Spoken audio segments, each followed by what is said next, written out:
Nu jā, mēs jau aizskārām tematu iepriekšējās prezentācijas beigās jautājumu sadaļā par mākslīgo intelektu. Tā sajūsma, protams, par mākslīgo intelektu ir milzīga un izskatās, ka nenoplok, jo cilvēki arvien vairāk saprot mākslīgā intelekta potenciālu un dažādus šos sasniegumus un pozitīvos blakus efektus. Bet ir arī negatīvie blakus efekti, jo nelegālajā pasaulē noziedznieki negaida kaut kādus normatīvos aktus, likumus, un pat ja tādi eksistē, tad viņi tos neievēro, bet vienkārši izmanto mākslīgo intelektu un tā attīstību saviem nelegālajiem mērķiem, un tur nav nekādas bremzes. Bet kā tad pielāgoties šim laikmetam, kad mākslīgais intelekts var būt gan iespēja, gan arī drauds reizē? Par to mūsu nākamais lektors Arvils Kupris savā prezentācijā mākslīgā intelekta spējas uzbrukumā un aizsardzībā. Lūdzu, Arvil.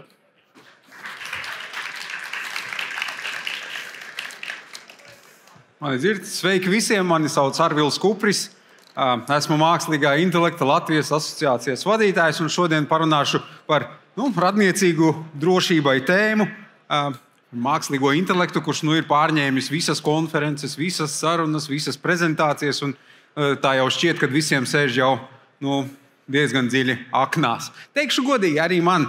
Tāpēc es šodien gribu mazliet par to tēmu parunāt tā reālāk, no praktiskā skatu punkta, un varbūt tās sāsināšu jūsos to vajadzību, uz to var paskatīties arī savādāk. Jo diezgan bieži mēs skatāmies uz mākslīgo intelektu diezgan bināri.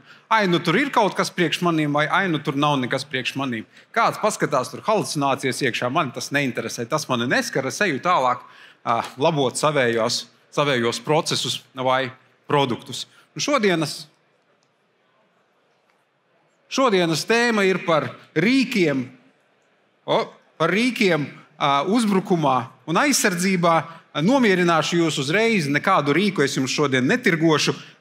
Tieši priekš tam ir šī konference un izstāde, kurā jūs varat apskatīt gan dažādus procesus, gan dažādus produktus savas kiberdrošības vai drošības uzlabošanai. Tas, par ko es esmu šeit šodien atnācis parunāt, ir par līdzsvara zudumu, kurš ir noticis līdz ar mākslīgā intelekta ienākšanu mūsu dzīvē. Un mēs visi esam redzējuši lielos virsrakstus, tūlītās mākslīgais intelekts mums ļaus nestrādāt, būs universālie ieņēmumi un visi mēs varēsim atpūsties. Un tas tiek solīts jau kādu laiku. McKinsey saka, līdz 2040. gadam tiks radīta vērtība 23 triljonu vērtībā. Viss super.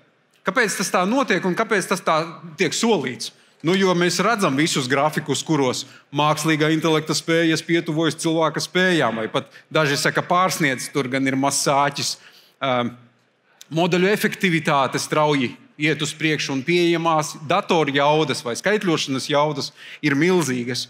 Un patiesībā lielākās izmaiņas, kas ir notikušas, diezgan plašs cilvēku loks var nākt un mēģināt kaut ko eksperimentēt, kaut ko bakstīties, kaut ko rakstīt, pat mēģināt uzrakstīt kaut kādu programmu un pēc tam mēģināt saprast, kā tad bez programmēšanas spējām uzturēt kādu produktu. Bet kas tad ir noticis kopš tā laika? Jau mēs esam aptuveni 2-3 gadus tādā haipa vilnī, kad visi tik zina par mākslīgo intelektu un cik viņš mums uzlabos pasauli. Bet ja mēs paskatāmies uz adopcijas līmeni Eiropā un Latvijā, nekur tālu viņš aizgājis nav. Skaidrs, ka ikdienā mēs izmantojam Waze un citus rīkus, bet uzņēmuma efektivitātes uzlabošanai mēs esam kūtri, un tam ir savi iemesli. Un tie iemesli pamatā ir neprecizitāte atbildēs un kiberdrošība. Protams, ir arī virkne citu iemeslu, intelektuālās tiesības, privātums, likumi, regulējums un tā tālāk. Bet tas attur mūs no tādas legālā pielietojuma straujākas adopcijas. Tāds jautājums, vai tas attur noziedzniekus no aktivitātes un mēģinājumiem izlikties par Āfrikas prinčiem un vēl kaut ko neattur. Mans backgrounds ir no telekomunikācijām, un es jums varu pateikt, ka krāpniecības mēģinājumu skaits un kopumā tāds adaptētu, ļoti personalizētu krāpniecības ziņu skaits kopumā pasaulē ir strauji audzis, kopš ir parādījies mākslīgais intelekts. Kāpēc tā? Diezgan elementāri, jo tu vari diezgan viegli notulkot, jo tu vari diezgan viegli personalizēt ziņas. Un ja mēs pajautājam uzņēmumiem, cik droši jūs jūtaties, kā 25. gadā jūs ietekmēs mākslīgais intelekts, vai jūs esat gatavi visam tam, kas jums kritīs virsū, 66% organizāciju pasaulē atbild, jā, tas noteikti man ietekmēs, un 37% saka, mēs tam esam gatavi. Atšķirība liela, kāpēc tā? Tāpēc, ka daudziem šķiet, tā jau nav mana darīšana. Tas mākslīgais intelekts ar halucinācijām mani neskar. To mēs redzam biznesā, to mēs redzam individuālajā lietojumā, un to mēs redzam arī drošībā un citās sfērās. Kas tad to līdzsvaru izjauc starp drošību un nedrošību? Mums ir jāatcerās, ka mākslīgā intelekta rīki, procesi un iespējas tiek dotas ne tikai mums. Ne tikai biznesam vai korporatīvai videi, ne tikai tiem, kas rūpējās par produktivitātes izaugsmi. Tie rīki un iespējas ir pieejami arī noziedzniekiem, un viņiem ir pieejama automatizācijas asimetrija. Viņi spēj piemeklēt ziņu katram no jums. Ja kāds no jums ir interesējies vairāk par krāpniekiem, par tā saukto tēmu Yahoo Boys, kas nāk no Āfrikas, vai cita veida krāpniekiem, tad jūs zinat, tā spēle viņu pusē nav par to, kā izdomāt veiksmīgāku krāpniecības schēmu. Tā viņu spēle ir uz masu. Viņi zina, ka no miljonus mēģinājumiem viens cilvēks būs tieši tajā kontekstā, tieši tajā situācijā, kad uzbrukums nostrādās. Kad viņa zvans naktī 3 ar informāciju par to, ka tava mamma ir avārijā, uz viņu tas iedarbosies. Tā ir ciparu spēle, tā nav gudrības spēle. Un automatizācijas asimetrija noziedznieku pusē ļauj viņiem uzrunāt visus jūs, visus mūs, visas organizācijas un tā tālāk. Laiks, kas ir nepieciešams, lai radītu uzbrukošu programmatūru vai izmantotu kādu eksploitu, ir samazinājies. Mēs redzam dažas ziņas, ka cilvēki saka, es bez programmēšanas spējām varēju uzrakstīt programmatūru. Protams, pēc tam mēs redzam, ka tie paši cilvēki žēlojas, es neprotu viņu uzturēt, ko man tagad darīt, mani API pieprasījumi visi ir iztērēti. Tā ir tā otra puse. Bet vai tas attur noziedzniekus? Izmantot spēju ātri radīt uzbrukuma mehānismus atrastajiem riskiem. Un jau manis pieminētais, skilu barjera, viņa vienkārši vairs neeksistē. Tas, kas notika 22. gadā, ir nevis milzīgas mākslīgā intelekta spējas, kuras mēs ieraudzījām. Tas, kas notika 22. gadā, kaudze ar cilvēkiem pēkšņi sāk izmantot mākslīgo intelektu, kā viņiem ienāk prātā. Un to var darīt dažādās formās un dažādās izpausmēs. Ja paskatās uz veco labo cyber kill chainu no Lockheed Martina, un tagad jau ir jauni frameworki dēļ tā radušies, katrs posms ir ietekmēts šobrīd.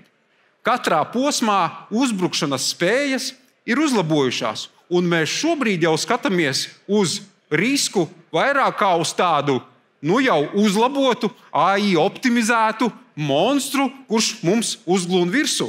Jo viņš var ļoti labi targetēt, viņš var ļoti labi radīt uzbrukšanas mehānismus, un viņš var būt neatlaidīgs. Viņš var dolbīt točkā visu laiku, kamēr sanāks. Un tas ir tas, kas mums, aizsargājoties, nav pieejams. Kāpēc tas tā ir? Tas ir tā, jo lielie valodu modeļi uzlabo efektivitāti. Tas solījums ir biznesam, tas solījums ir individuālam cilvēkam, tas solījums ir noziedzniekam. Kas ir vismazāk kūtrie izmantot šīs iespējas? Vismazāk kūtrie ir noziedznieki, un tas ir loģiski, tā ir viņu maizīte, un viņus nekas neierobežo. Ja mēs paskatāmies uz pašiem LLM-iem, uz pašiem lielajiem valodu modeļiem, arī viņi, jeb mūsu mākslīgā intelekta sistēmas arī nav drošībā, jo veidi, kā jūs varat ietekmēt mākslīgā intelekta sistēmas, ir radušies vēl arī jauni papildus tiem drošības riskiem, kas mums bija 3 gadus atpakaļ. Sākot no jailbreaka, no prompt injectioniem un dažādām citām tēmām. Protams, katrai darbībai ir kaut kāda pretdarbība. Un jūs noteikti kaut ko varat darīt. Protams, jūs varat izstaigāt izstādi, apskatīties, kādi produkti vai procesi jums ir piemēroti un viņus adaptēt savā biznesā. Jūs varat uzlabot savas autorizācijas vai kādas citas spējas. Pēc būtības tas, kas jums ir jārada, ir tāds pats monstrs tikai aizsardzības pusē, kurš prot autonomi atbildēt uz uzbrukumiem, kurš prot prediktīvi paredzoši rīkoties un kurš sadarbojoties ar jums uzlabo jūsu aizsardzības spējas. Savādāk jūs vienkārši esat nelīdzsvarā. Jūsu ir par maz. Mums ir jāatcerās tāpat, ka mēs nerunājam tikai par tādu universālu kiberdrošību vai universālu drošību. Mēs runājam par individuālo drošību. Mēs katrs ejam apkārt, mēģinam DeepSeek, mēģinam vēl kaut kādus randomus modeļus. Mēs diezgan pavirši ik pa laikam attiecamies pret savu individuālo drošību. Un tas, kas organizācijām ir jāatcerās, ka šajā brīdī, kad katrs var tikt targetēts dažādos veidos, pastāvīgi, tajā brīdī ir jāatcerās, ka ir indivīds, ir organizācija un ir atsevišķs elements jūsu mākslīgā intelekta sistēma, kurai, kā jau iepriekš rādīju, ir vēl daudz un dažādi veidi, kā var uzbrukt. Un ko tad mums ir jādara? Man kā individam ir jābūt pirmajai aizsardzības robežai. Es esmu tas, caur kurieni var visbiežāk notikt uzbrukums. Organizācijai ir jānodrošina, lai man nevar uzbrukt no ārpuses, paļaujoties, ka mani darbinieki vai mani indivīdi manā sistēmā ir arī rūpējušies par drošību. Un kas attiecas uz mākslīgā intelekta sistēmām, vesela jauna pasaule. Jums ir jāpasargā savas sistēmas drošība gan no uzbrukumiem, gan tās spriestspēja. Jeb tas intelekts, kas ir radīts, viņš arī var tikt mainīts. Un tas arī ir viens no uzbrukuma veidiem. Kā jau vienmēr, katriem uzbrukumiem vai katriem jauniem uzbrukumu veidiem mēs izdomājam jaunas aizsardzības veidus un aizsardzības sistēmas. Mēs zinām, ka, kad mums kāds uzbruk, mēs diezgan ātri izveidosim pretdarbību. Un tā cīņa būs nebeidzama. Vienmēr būs darbība, vienmēr būs pretdarbība. Un kā uz to visu mēs varam paskatīties? Ja kāds no jums ir gameris, es esmu, tad šī nav šaušanas spēle, kurā jūs ātri norēģējat uz vienu uzbrukumu. Mēs drīzāk runājam par stratēģijas spēli, kurā jūs, skatoties no augšas, varat ieraudzīt to, kad jūsu pretinieks tikko savu bāzi ir apgreidojis, viņiem ir pieejami rīki, un viņi izmanto rīkus, līdz kuriem jūs vēl neesat tikuši. Es tā ļoti pārdroši saku, jūs vēl neesat tikuši. Iepriekšējais runātājs jums iedeva rīku, lai jūs varat noteikt, cik tad jūs esat gatavi, negatavi mūsdienām, bet pēc savas būtības ir 3 lietas, par kurām šodien jau ir jādomā. Ir jāsāk saprast mākslīgais intelekts visos līmeņos un visās funkcijās. Ir jārunā par ētiskiem ietvariem mākslīgā intelekta izmantošanā, un tas nav dēļ tā, ka mēs gribam būt labi un ētiski. Tas ir dēļ tā, lai mēs paredzami strādājam ar mākslīgo intelektu. Un, protams, jums ir jāapmeklē šī izstāde, jārunā ar piegādātājiem, lai adaptētu jaunus mākslīgā intelekta aizsardzības rīkus. Es būšu viens no tiem, kas ietaupīs laiku, un ar šo es saku jums paldies. Novēlu jums izbaudīt šo konferenci un atrast sev piemērotus rīkus, mākslīgā intelektā bāzētus rīkus jūsu aizsardzībai. Paldies!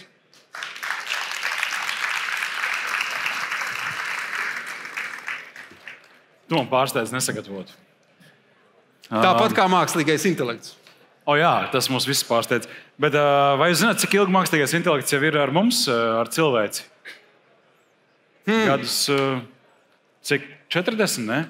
Vairāk? Tas koncepts kā tāds ir daudz senāks. Ja mēs runājam par to, ko mēs IKT jomā saprotam ar mākslīgo intelektu, tad visbiežāk mēs pieminam 50. gadus perceptronu un to brīdi. Bet patiesībā koncepcija par mašīnām, kuras mūsu vietā veiks kognitīvas darbības, ir daudz senāka. Es nedomāju, ka kāds no mums varētu pat pateikt precīzu gadu un datumu. Jā. Es atceros, kad OpenAI palaida savu pirmo čatu, un tad pasaule bija sajūsmā, vai daļa pasaules, un tad bija tas slavenais tvīts par to, ka dāma ierakstīja, ka es cerēju, ka mākslīgais intelekts tur mazgās mans trauks, veļu, māju un vēl nezinu ko. Un es varēšu par to laiku gleznot un rakstīt, ko tur rakstīt. Un izrādījās viss otrādi. Mākslīgais intelekts raksta un glezno, un māju joprojām es tīri pati. Ja. Un tad, kā tu uz šo raugies? Tad satura radīšana ir viens aspekts, tu runāji šodien par citiem aspektiem, protams, bet kopumā uz ko mēs ejam? Es uz to pirmo gribu atbildēt. Mana iepriekšējā pieredze ir daudz saistīta ar produktiem, ar jaunu tehnoloģiju ieviešanu un ar viņu ieviešanu organizācijās.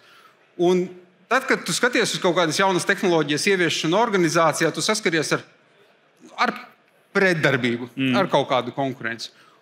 Un gadiem ejot, es esmu nonācis pie viena secinājuma, ka mūsu lielākais konkurents jebkurai jaunai lietai ir nekā nedarīšana. Un tai nekā nedarīšanai mēs esam tik meistarīgi protam izdomāt iemeslus, kad mums šķiet, ka mēs tiešām, ja tik šis mazāk ripetiņa izdosies, tam mēs esam gatavi. Krāpniekus tas neattur. Tas attur mūs, kuri sēž, lasa ziņas, raksta tvītus, un tādi, gan jau rīt. Jā, es tev saprotu. Vai šis rezonē? Varbūt ir kāds komentārs radies, jautājums auditorijā. Mums ir laiks. Jā. Ļoti netipiska situācija. Parasti Latvijas auditorijā visi ceļ rokas. Bet mums ir viena roka šeit otrajā rindā. Vīrietis nenosakāms krāsas džemperī. Dzeltens. Tas tev dzeltens, man sinepes. Zelta krāsa. Zelta, piedod. Zaļu kabatu. Gads. Čau. Gads, sveiks, Arvil. Čau. Kāda daļa tavā prezentācijā tika taisīta ar mākslīgo intelektu? Šī bilde ir ģenerēta ar mākslīgo intelektu. Tāpēc spēlīti nevarēsiet noteikt. Tā nav ne civilizācija, ne Age of Empires. Bildītes ir ģenerētas. Arī šī bildīte ir ģenerēta. Un kur tu ģenerē tās bildītes? Kurā programmā, kurā platformā? Man pat ir jāatcerās. Okay. Nav svarīgi. Laikam tas ir ChatGPT. Jā, tas ir maksas versija gan jau. Jā. Jums asociācijā ar naudu, es pieņemu. Nē, mums asociācija ir izpratne par to, kāpēc mākslīgā intelekta rīki jāizmanto. Un vai par viņiem ir vērts maksāt. Vai ir vērts maksāt? Ja, protams, ir rīki, par kuriem tu maksā, jo viņi tev ietaupa laiku. Dažreiz veidojot šādas prezentācijas, kurus tu iestrēgsti? Tu iestrēgsti uz sākumu, jo tev ir jāizveido kaut kāds outlines. Tādam sākumam es izmantoju rīku Gamma, kurš jums noteikti neiedos kaut kādu saturu. Viņš jums iedos outline. Tad tev ir nepieciešamas foršas vizualizācijas tajā prezentācijā, kurām tu arī izmantos visticamākais kaut kādu mākslīgā intelekta rīku, lai uzģenerētu bildes. Un tad, kad tev jau ir kaut kāda forma un kaut kāds saturs, tad apkārt tam tu būvē to stāstu, kuru tu liec klāt. Man bieži vien jautā, vai pienāks tas brīdis, kad mākslīgais intelekts mūs aizvietos un mēs vairs nebūsim vajadzīgi. Tajā brīdī ir jāpadomā, kas tad ir tā mūsu pievienotā vērtība. Vai tiešām smuki uzrakstīts teksts ir tas, kāpēc mēs dzīvojam? Laikam jau ne līdz galam. Ētika, drošība, cilvēcība ir tas, ko mēs liekam savā darbā klāt. Un tas ir tas, ko tā entītie bez iekšējā stimula nav spējīga radīt. Mēs esam ar iekšēju stimulu. Mums ir kaut kāda vēlme izdzīvot. Mums ir kaut kāda vēlme sagaidīt rītdienu gan sev, gan saviem bērniem. Tas ir tas, ko mēs liekam klāt. Un mākslīgais intelekts, tāpat kā Excelis, tāpat kā Words, ir produktivitātes rīks. Šobrīd noziedznieku rokās. Rīt gan jau kā arī mūsējās. Jā. Runājot par stimuliem un motivācijām, kā radās mākslīgā intelekta Latvijas asociācija? Kas bija tas, kādēļ tas tika darīts un vai to ir izdevies sasniegt? Noteikti jā, jo viens no iemesliem bija nozarei nākt pie viena galda. Jā. Jo tad, kad sākās runas par mākslīgā intelekta centru, loģiski arī nozarei vajadzēja savu pārstāvniecību, jo katram uzņēmumam atsevišķi iet un runāt nav pārāk efektīvi. Tad tas bija diezgan organiski, ka sakrita līdz ar Nacionālā mākslīgā intelekta centra sarunu sākšanos.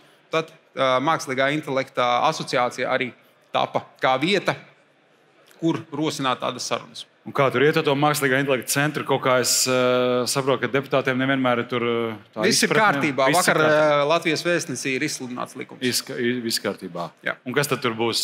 Tie cilvēki jau ir zināms? Nē, taču ir jābūt atlasēji konkursiem. Tu pieteiksies? Diez vai ir daudz darba darāmā tāpat. Aha. Jā, lai kāds cits nokop šo lietu. Tieši tā. Okay. Varbūt kāds no jums? Labi. Vēl kādi jautājumi varbūt? Jā. Labi. Liels paldies! Un šai brīdī tu vēl paliec skatuves, Arvil. Mēs tev pasniegsim atzinības rakstu, Diplomu. kur tu varēsi piekarnāt asociācijā uz sienas. Ja? Paldies! Nu, re.